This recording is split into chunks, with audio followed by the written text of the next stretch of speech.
Bismillah. Bismillahi. Nurun ala nurihi.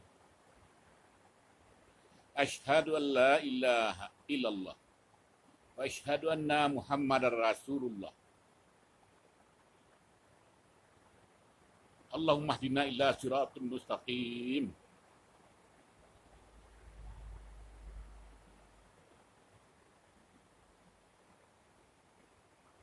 Wahai sahabat-sahabatku, rekan-rekanku, sanak pemilik karib kerabat, dimanapun berada. Seiman, ya seislam,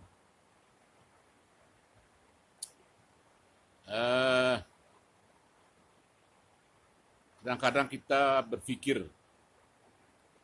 berpikir dengan otak di kepala, itu otak tak sadar kepala ini. Otak kita kadang-kadang tak memperankan otak batin, otak Ruhul Kudus.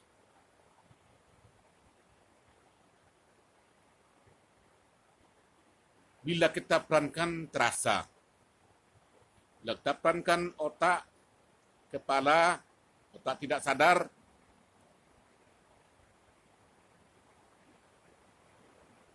otak sadar, ya kita otak di dada, otak sadar. Otak di kepala, otak tidak sadar. Andai kata otak sadar dalam dada ini, Ruhul Kudus ini, bisa mencerdaskan otak tak sadar ini, bisa berpikir membuat akal sehat, tentulah umat ini, ya kita orang beriman, orang Islam, menurut kecerdasan otak, akal sehat, tak mungkin kita lebih banyak miskin, lebih banyak bodoh. Nah ini persoalan yang berat sepanjang masa. Kita lebih banyak bodoh, lebih banyak miskin. Karena tidak mencapai akal sehat. Tidak berfungsi akal sehat, tidak mencapai akal sehat, tidak berfungsi akal sehat. Masa kan akal sehat yang didukung oleh, yang di-spread oleh otak sadar dalam dada. Kenapa kalian hai insan, umat Islam, umat beriman, terbanyak kalian miskin, bodoh? Kalau kalian biarin hidup miskin itu bodoh, ya kamu menjadi bangkai yang diperebutkan oleh banyak orang. Diperebutkan, dibelah-belah dirimu, dibelah-belah kemiskinan kamu, macam-macam lah diri kamu yang bodoh ini, yang miskin ini. Ya terbanyak kita miskin. Ya ini opini saya. Ya menurut penilaian saya, menurut hipotesa saya. Ya menurut hipotesa saya ini. Nah, saya katakan menurut hipotesa saya bahwa kita terbanyak miskin, terbanyak bodoh daripada memiliki akal sehat, daripada mempergunakan Ruhul Kudus. Ya, kalau kita kaji, kita timbang-timbang dengan Ruhul Kudus, kita timbang-timbang dengan akal sehat, masakan Allah kita itu siapa?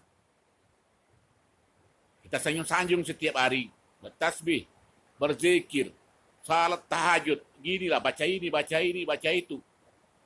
udah banyak. Nah, apakah kita mengerti hakikat ini semua? Ya, Allah itu maha kaya, maha memberi kekayaan. Sudahlah maha kaya memberi kekayaan, maha memberi rezeki. Ini Rahman Rahim. Rahman katanya terhadap orang beriman. Orang beriman dan orang saleh, Rahman. Dan semua umat Muslim beriman, Rahman Allah kepadanya. Katanya Rahim kepada semua makhluk. Nah, tapi yang Rahman ini ternyata lebih banyak miskin, lebih banyak bodoh daripada pintar, daripada mutakin. Lebih banyak yang bodoh miskin daripada orang yang mutakin, daripada orang yang pintar, yang punya akal sehat. Ini harus dijawab kawan-kawan, sanak saudara. Harus dijawab sendiri dengan menggunakan akal sehat, dengan menggunakan Ruhul Kudus. Berinteraksi dalam diri. Managlah diri ini. Self management. Saya bisa bicara ini ya karena pengalaman saja. Saya tidak ahli ilmu manajemen, saya tidak ahli ilmu politik, saya tidak ahli bisnis. Ya, saya petani kecil. Ini aja. Saya tidak ahli ekonomi, tapi saya merenung. Siapa yang merenungkan? Ya akal sehat saja saya dengan Ruhul Kudus. Tidak pantas ya ada masuk akal sehat ini. Allah itu maha kaya. Maha kaya Allah itu.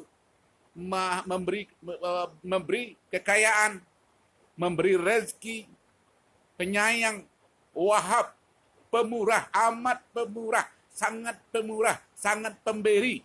Itu Allah kita. Apa ini syarat kita yang tidak benar? Visi hidup yang tidak benar. Asyhadu la ilaha illallah wa asyhadu anna Muhammadar Rasulullah. Visi ini yang tidak benar. Orang kali ini penyebab utama karena tidak jelas visinya. Tidak jelas visi hidup. Sehingga dikatakan otak sadar di kepala. Wah. Otak bawah sadar di bawah itu. Selalu otak sadar. Selalu mempertuankan akal ini. Akal pelupa ini. Akal otak tidak sadar ini. Ini otak tidak sadar. Selalu mempertuankan dia. Maka sesatlah kita. Dalam menghayati ilmu syariat. Menghayati ilmu hakikat, ilmu ma'rifat. Salah set. Kita salah set. Salah mempergunakan, meletakkan otak, masakan otak sadar di sini, otak sadar dalam dada kamu, dalam dada ini, tak sadar. Otak tidak sadar, otak bawah sadar, otak tidak sadar, terletaknya di kepala. Nah ini memang harus kita kaji. Wahai para intelektual Islam, para filosof Islam, mari kita kaji ini. Ya, tidak pernah diskusikan ini. Saya tidak mau seperti itu. Saya memang suka debat ya. Suka debat dari sekolah dulu sampai kuliah saya pendebat. Itu makanya saya sampai jadi wartawan. Saya tidak mengakui tidak fanatik, saya tidak mau fanatik. Makanya saya suka membantah. Saya bisa suka cari jalan, saya cari pikiran. Nah ini. Jadi salah kita mengelola self management, mengelola diri sendiri, mengelola otak tak sadar di dalam dada dengan otak tidak sadar di dalam kepala. Yang ini orang mengelola otak ya yang luar daripada umat Islam atau umat Islam ya masih lebih mengelola otak dari kepala ini, otak tidak sadar ini. Sehingga banyak yang sombong kita lihat ini secara psikologi ya. Apa membuat kita sombong nih, angkuh? Ya, karena kita sudah mempertuankan diri dengan akal kita, dengan pikiran kita sendiri. Kita buat, kita lah yang jadi Tuhan, kita lah yang jadi Allah. Semuanya karena kekuasaan diri. Karena kita, buat kita. Nah, ini penyebabnya. Jadi kita sehingga kita jauh mengenal Allah, jauh mengenal Ruhul Kudus, Itu akibatnya. Jauh kita mengenal Allah, jauh kita mengenal Ruhul Kudus, jauh kita mengenal otak yang paling cerdas, yang sangat cerdas. Ya, yang memiliki yang sangat misteri ini. Bukan otak ini yang misteri, otak yang dalam ini, dalam dada ini yang misteri. Coba kita lihat. Hei, bekerjalah kamu di dunia ini, kata Allah dalam Quran. Ini makna syariat, makna hakikat, dan marifat coba kita kaji secara hakikatnya, secara marifatnya. I'mal lid dunia ka'annaka ta'ishu abada. Begitu Allah mendesak kita, mendorong kita untuk bekerja keras, i'mal, bekerja. Perintah itu, perintah, bekerja kalian untuk duniamu. Seolah-olah kamu akan hidup selamanya. Ya, akan hidup selamanya. Begitu perintah. Seolah-olah kamu akan hidup selamanya. Mari kita renungkan ini perintah. Perintah Allah. Suruh bekerja. Tidak boleh pemalas, tidak boleh putus asa. Allah di sisimu.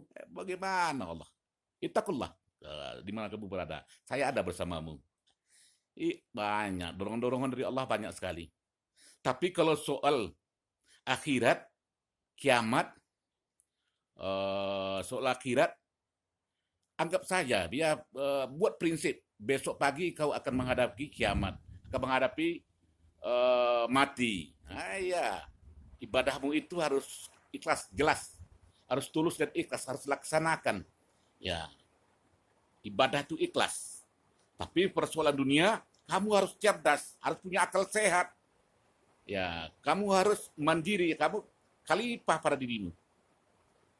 Kamu khalifah pada dirimu. Urusan duniamu itu kamu lebih pintar, insani kamu lebih pintar. Apalagi didukung oleh Ruhul Kudus. Ini baru bisa kita untuk cerdas. Malid dunia ka'annaka ta'ishu abada. Wa i'mal lil akhirah tabutu gadda.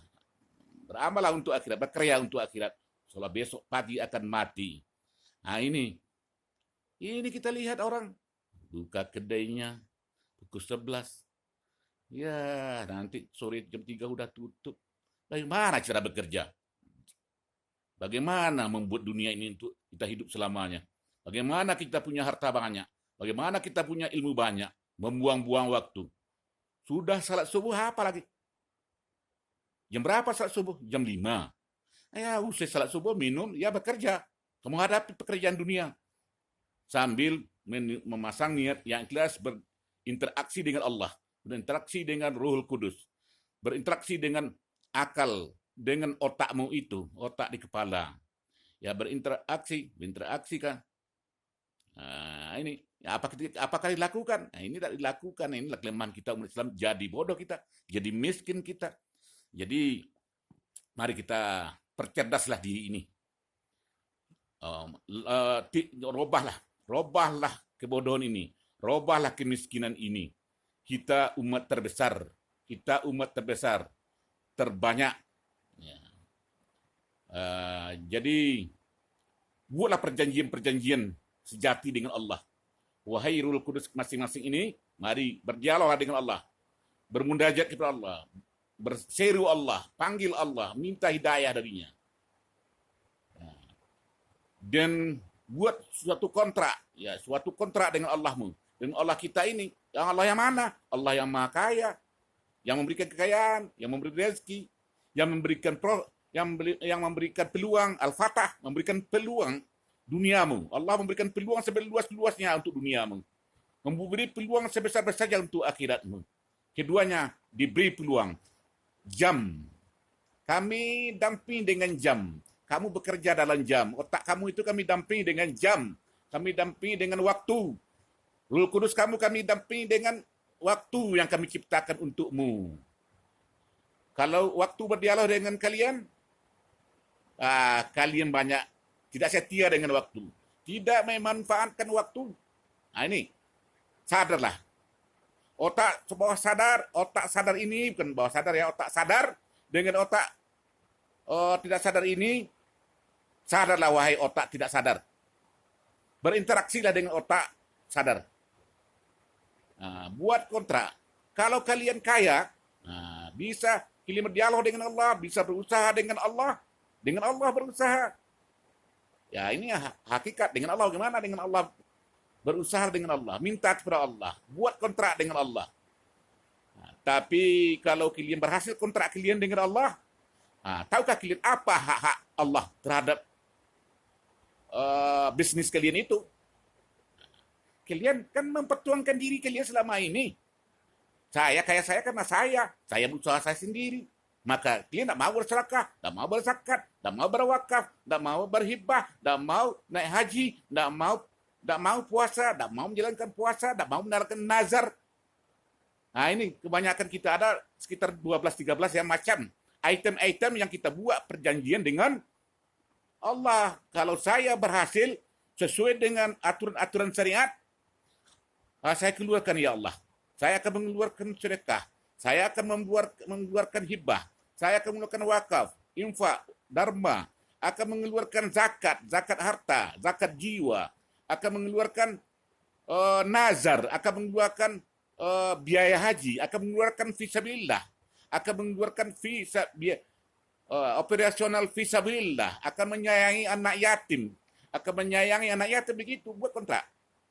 Allah, kapan perlu?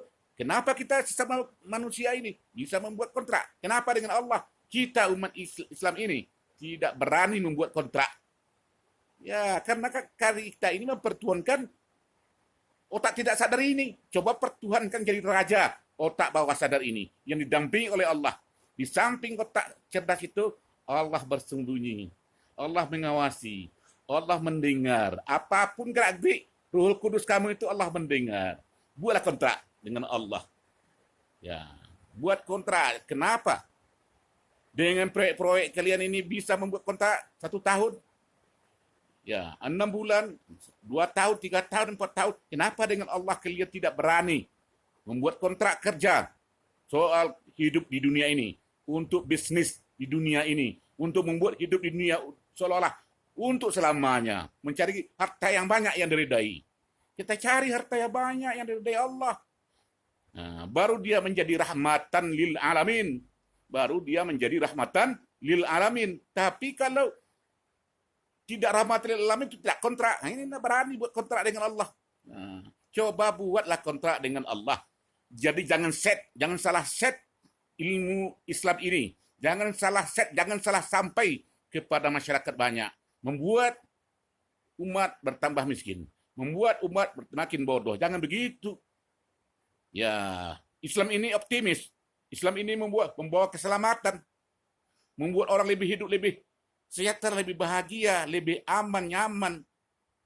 Kenapa hidup ini bukan membuat lebih menderita, lebih susah, lebih miskin, lebih bodoh. Mau di apa? Jadi saya ini sangat tidak setuju. Ya, kandungan Al-Quran ini jangan hanya satu sisi saja. Yang selalu diulang-ulang di masjid di surau itu ke itu juga. Bagaimana teknologi, bagaimana menguasai teknologi, bagaimana menguasai ekonomi, bagaimana menguasai politik, bagaimana menguasai hayatullah, bagaimana membuat otak tidak sadar ini menjadi otak sadar. Otak sadar, bagaimana hidup dalam hayatullah sehingga kehidupan kita umat Islam jadi tauladan bagi alam lain, bagi siapa saja makhluk. Menjadi dicintai oleh seluruh makhluk. Menjadi rahmatul lil alamin. Ini kalau menurut saya, ini opini saya. Jadi namanya orang sudah mulai, sudah lama ini, ilmu ini masih disimpan-simpan, masih tak dibongkar dalam batin kita. Yaitu sufi harta. Sufi harta itu apa? Ya, sufi harta orang yang selalu bergaul dengan Allah. Ya, bergaul dengan Allah, berteman dengan Allah, bersahabat dengan Allah, berpemimpin dengan Allah. Itulah Ruhul Kudus itu. Berpemimpin dengan Allah, bersahabat, berdialog dengan Allah secara alam hayatullah, secara batin. Tak perlu digembor-gemborkan kemari. Karena itulah maka tidak berapa dakwah bidang ini. Menurut saya ini yang penting, motivasi terhadap setiap diri. Ya, walaupun satu ayat tapi bisa dipahami. Dipahami bagaimana sufi harta ini. Orang sufi harta, orang yang suka bergaul, beribadah kepada Allah, segala tindak tanduknya dijadikan ibadah. Mencari ekonomi, menguasai dunia ini sambil tak lupa sambil beribadah kepada Allah. Karena itu khalifah pada dirimu juga bisa khalifah bagi orang lain. Nah, ini yang perlu kita renungkan. Jadi kontrak tadi dapat harta itu sesuai dengan item masing-masing, pengeluaran di dalam Islam itu sesuai dengan kitab fikih, sesuai dengan syariat, keluarkan ya sedekah, zakat, fitrah kan begitu. Hibah, wakaf, dharma, hadiah, nazar, hakikah,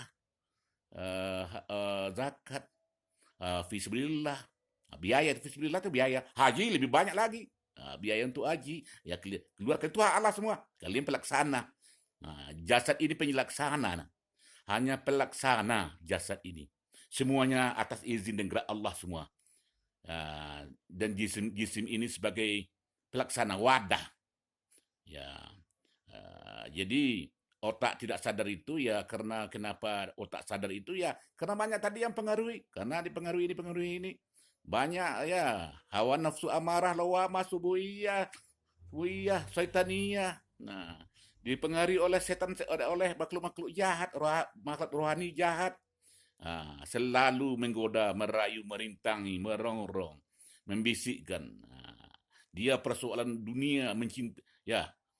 Bila mencintai, dia masuk di dalam mencintai dunia. Memang dunia itu disuruh mencintai oleh Allah. Ya cinta tapi tidak seperti mencintai Allah. Bekerjalah, beramallah, bekerjalah, perbaiki ekonomi teknologi, perbaiki politik kamu, ekonomi kamu, teknologi kamu. Ya makro secara makro dan mikro, perbaiki agar kamu menjadi manusia yang cerdas dan mutakin. Agar kamu mampu ekonomi yang mampu. Ini. Jadi majlis renungan apa yang saya katakan di sini di dalam ya mungkin di mana siapa yang mendengar sekarang untuk menjadi motivasi besar dalam diri, dalam Ruhul Kudus, di dalam otak, otak Ruhul Kudus di dalam dada, dan otak tidak sadar di dalam kepala. Dan renungkanlah. Jadi mencari harta sebanyak-banyaknya, bergaul dengan Allah, berteman, berpemimpin dengan Allah, mencari harta yang sebanyak-banyaknya yang diridai Allah. Kita keluarkan hak-hak Allah. Keluarkan hak Allah. Jangan tidak dikeluarkan hak Allah, gagal kontrak kalian. Batal kontrak kalian. Jatuh bangkrut kalian. Di dalam surat Al-Baqarah itu kata ada dibilang, saya yang mempertahankan ekonomimu. Saya membangkrutkan kamu. Saya bisa meningkatkan ekonomimu. Saya bisa mempertajam otak tidak sadarmu. Bisa mempertajam otak bawah sadar, otak sadarmu di dalam dada. Saya bisa mempercerdas otak yang tidak sadar itu di kepala. Allah itu kerja Allah. Tapi janji tinggal janji. Janji tinggal janji. Ini persoalan saudara-saudaraku, kawan-kawanku. Nah, ini dirasakan di mana-mana. Di mana-mana. Umat Islam terbesar. Ya, tapi mereka dalam lebih banyak dalam keadaan kebodohan, dalam keadaan miskin. Ya, sehingga apa? Maka kalian diperebutkan oleh orang seperti ayam memperebutkan jemuran, seperti bangkai yang diperebutkan oleh mangsa-mangsa yang makan mangsa. Ini demikian saja, mudah-mudahan ini kawan-kawan yang muda-muda lah, ini adik-adik saya, adik-adik, saudara-saudara, ya generasi-generasi mendatang ini perbaiki pola pikir, buat self management dalam hidup ini. Kalau kami ini kan peninggalan orang lama nih. Jadi ilmu apa yang ada ya kita wariskanlah. Mudah-mudahan merubah pola pikir generasi ini. Ya, tengoklah Amerika begitu pintar dalam berpikir, menerobos kemampuannya di dunia ini. Demikian juga Cina menerobos ilmu dan bisnis. Wah, hebat orang yang tidak Islam. Sebenarnya Islam sudah menyuruh seperti itu. Gigih soal dunia, gigih untuk akhirat. canggih untuk akhirat, canggih untuk dunia. Nah ini canggih. Jadi kedua-duanya kita harus gigih, canggih. Nah, inilah dibikin saja komentar kita, opini kita untuk sama-sama kita renungkan. Ya, kapan-kapan kita bisa bertemu wahai kawan-kawan sanak-sanak dan di masa jauh rada kini. Maaf lahir dan batin. Assalamualaikum warahmatullahi wabarakatuh.